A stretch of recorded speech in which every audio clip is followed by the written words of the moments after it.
प्रणाम। तीसरे प्रकरण का दूसरा श्लोक।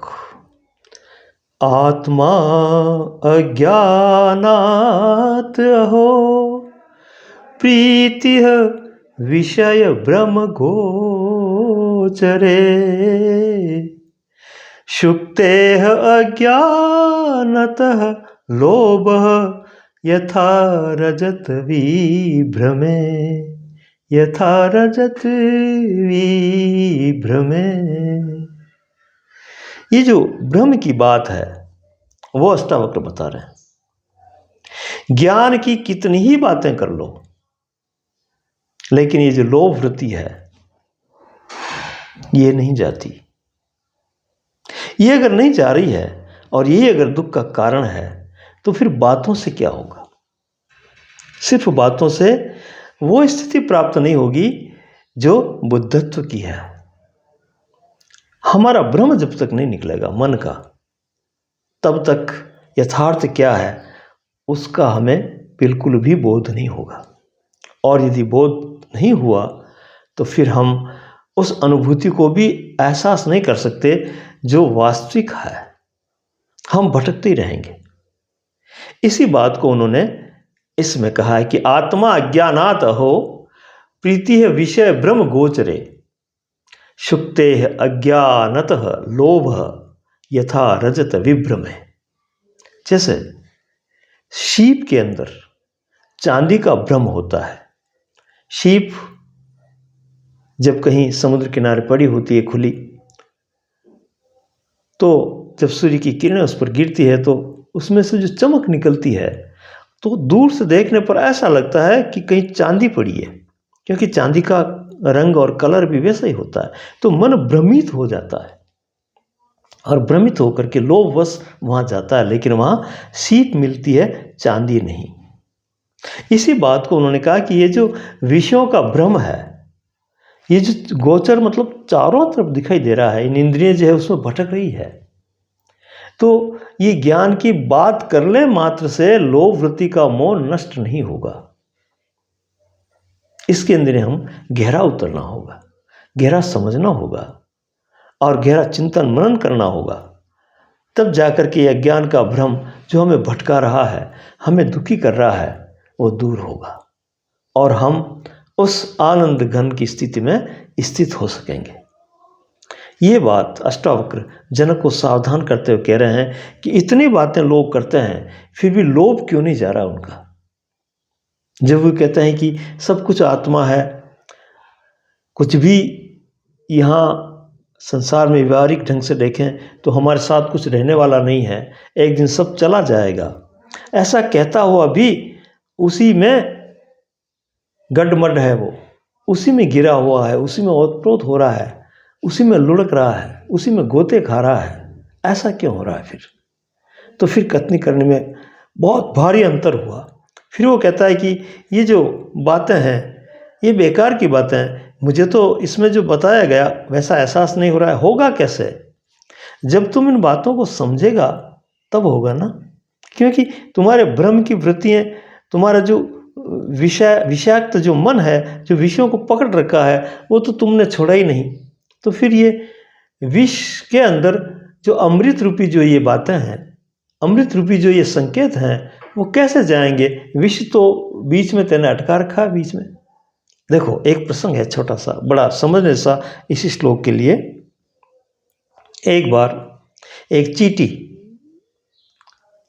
वो नमक के गोदाम में रहती, जहाँ बहुत बहुतायत नमक ही नमक था, नमक ही खाती थी वो। नमक के दाने इधर से उधर, उधर से इधर ले जाती और अपना गुजारा करती। एक बार वो कहीं चलती चलती एक ऐसे गोदाम में पहुंच गई जो शक्कर का गोदाम था, चीनी का, मीठा था वो। वहाँ की चींटियों ने उनका स्वागत किया, उनको बिठाया और कहा कि शक्कर खा लो कुछ। तो उस चींटी ने कहा कि क्या पता है कैसी लगती होगी, कि नहीं बढ़िया है, अच्छी है, देखो तो सही, चखो तो सही। तो उसने चखा, शक्कर का एक दाना चींटी ने मुंह में लिया, चखा उसको कहा कैसा लगा? तो उसने कहा नहीं नहीं, कोई विशेष नहीं लगा। उन चींटियों ने बड़ा अचंभा किया कि कैसे, इसको स्वाद क्यों नहीं आया, क्या बात है? उसने कहा कि तुम्हारा मुंह खोलो। उस चींटी ने मुंह खोला तो उसके अंदर एक नमक का दाना अटका हुआ था, रखा हुआ था उसने। उन्होंने कहा कि ये क्या है? कि ये मैं जहाँ से आई हूँ, नमक के गोदाम से, वहाँ से दाना लेकर के आया हूँ, कहीं कुछ खाने को मिले या ना मिले तो मुंह में रख लिया। उसने कहा कि ये तो बात, इसको एक बार एक तरफ रख लो और फिर इस दाने को चखो। ये तुम्हारा दाना यहाँ खाने वाला कोई नहीं है, यहाँ सब शक्कर के दाने खाने वाले ही हैं। ऐसा खारा, ऐसा बेतुका स्वाद वाला यहाँ कोई चखने वाला नहीं है, इसलिए इसकी तुम चिंता मत करो, इसको एक तरफ रख दो, इस दाने को, और फिर खाओ। तो उसने फिर जो उसको मुंह से निकाल करके उस दाने को एक तरफ रख दिया और शक्कर का दाना खाया चींटी ने, तो बड़ा स्वादिष्ट लगा, बड़ा अच्छा लगा और भरपेट खाने लगी। फिर उन चींटियों ने, शक्कर के गोदाम वाली चींटियों ने उसको याद दिलाया कि तेरा वो नमक का दाना भी पड़ा है, ध्यान रखना। उसने कहा कि उसका नाम ही मत लो, उसे याद ही मत दिलाओ। मैं तो इतने दिन जो है बेकार में ये इस तरह का बेकार का स्वाद झेले, तेरी सही स्वाद तो ये है ना? तो उसने वो दाना निकाला बाहर, तो जाकर के शक्कर का स्वाद आया। ऐसे ही हमारा मन जो है इन विषयों के झमेले को अंदर छिपाए हुए है, मुंह में दबाए हुए है, इसलिए ये सुन लेता है, बात कर लेता है, लेकिन स्वाद नहीं ले पाता है। क्यों? कि ये एक आड़ है, ये एक बाधा है विषय की। तो ये जब बाहर निकले, एक तरफ हो, तो जाकर के वो चीज़ है, वो अमृत की धारा, वो सुस्वाद, वो आनंद उसमें घनीभूत होता है और वो आनंदित होता है।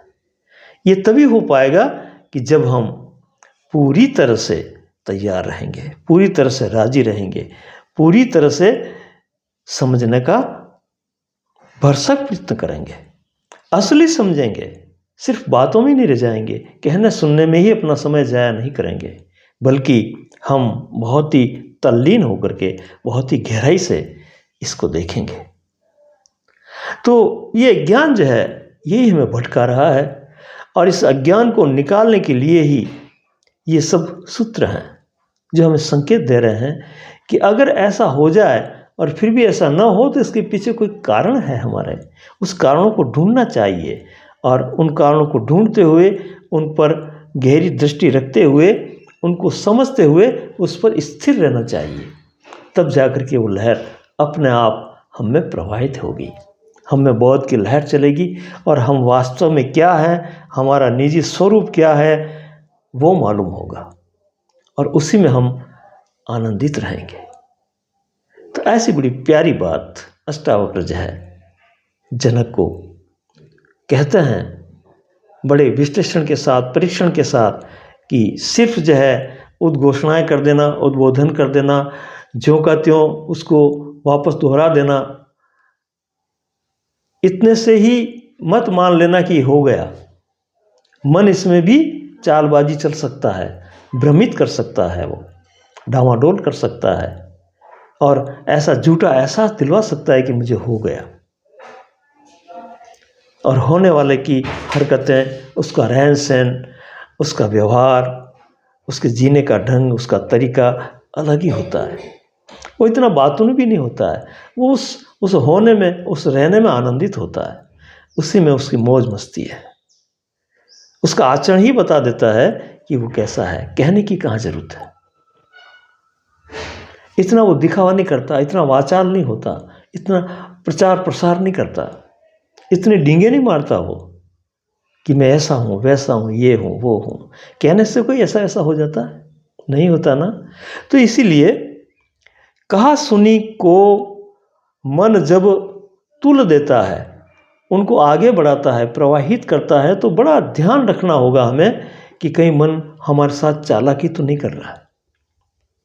गहराई से देखना होगा इसको, तभी जा कर के ये वास्तविकता क्या है, यथार्थता क्या है, सत्य क्या है, इसकी हमें झलक मिलेगी, और वो हमें एक ही बार में आनंदित कर जाएगी।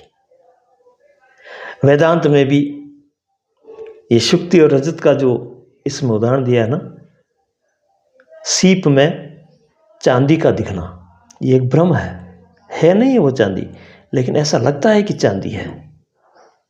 इस तरह से मैं ऐसा हो गया हूँ, ये जरूरी नहीं कि आप हो गए हैं, लेकिन ऐसा लगता है कि हो गया हूँ, और मन उसको जो है रिपीटेशन करने लगता है, दोहराने लगता है, कहने लगता है। तो ये जो वेदांत में भी प्रतिबिंबवाद, विवर्तवाद, ऐसे वाद हैं उसमें समझाने के लिए। उसमें कहा है कि जैसे एक दर्पण है, कांच है आपके सामने, और आप उसमें उसका अपना मुंह देख रहे हो, चेहरा देख रहे हो, तब वास्तविक कौन है? वास्तविक चेहरा जो आप देख रहे हो वो है कि आपके इस गले पर लगा हुआ जो चेहरा है वो है? कौन सा वास्तविक है? हाँ, वास्तविक तो आप स्वयं हो ना। वो तो सिर्फ प्रतिबिंब है। अगर उसे आप सही मान लेते हो तो गलत है, क्योंकि अगर दर्पण टूट जाएगा तो भी जो वास्तविक है वो नहीं टूटेगा। इसलिए वास्तविकता में और प्रतिबिंब में, बिंब में और प्रतिबिंब में बहुत फर्क है, बहुत अंतर है। जैसे चंद्रमा है और एक सरोवर है, उसमें उसका प्रतिबिंब गिर रहा है चंद्रमा का, ठीक है।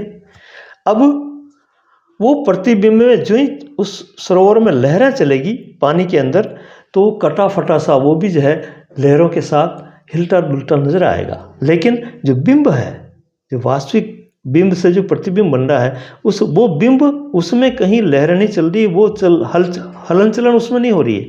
हलन चलन आपके प्रतिबिंब में हो रही है। यदि आप प्रतिबिंब को देख करके ये कहो कि चंद्रमा हिल रहा है तो गलत है, एक बात। दूसरी बात, यदि आप उस प्रतिबिंब को सही मान करके चंद्रमा को पकड़ेंगे पानी के अंदर, तो क्या बिंब थोड़ी पकड़ में आएगा? बिंब पकड़ में नहीं आएगा। इसी तरह से उस आत्मा की आप अगर बातचीत करेंगे तो बातचीत करना ये सब प्रतिबिंबिता है, कहाँ सुनी है।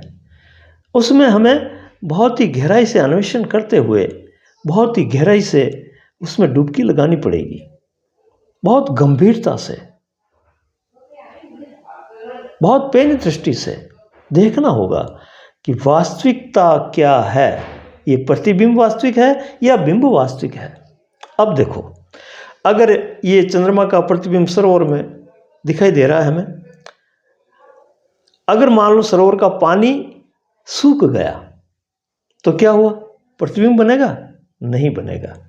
तो क्या हुआ? बिंब नष्ट हो गया? क्या प्रतिबिंब के साथ बिंब नष्ट हो गया? नहीं हुआ। बिंब ज्यों का त्यों है, बिंब अकारण है और प्रतिबिंब किन्हीं कारणों की वजह से है। तो ये कारणों की वजह से जो जो भी चीज है वो सब भ्रमित करने वाली है। कारण बदलते रहते हैं और हम भ्रमित होते रहते हैं। और जो अकारण है वो तो ज्यों का त्यों है, उस पर किसी प्रकार की क्रिया प्रतिक्रिया नहीं है। तो वो जो अकारण है आत्मा, उस पर हमें ध्यान देना है, उस तक हमें पहुंचना है। तो ऐसे बहुत से सटीक सिद्धांत या जो गहन बातें हैं, जो गहन अन्वेषण है, उनके संकेत भी वेदांत में दिए गए हैं। उनको हम गहराई से समझें तो बहुत कुछ समझ पाते हैं। बहुत हमारे भारतवर्ष को, हमारे यहाँ के ऋषियों को धन्यवाद है, बार बार प्रणाम है उनको कि उन्होंने बहुत ही गहरा अन्वेषण किया और उस मूल तत्व तक पहुँचे वो कि वास्तविकता क्या है और इसको कैसे जो है हम अनुभूत कर सकते हैं।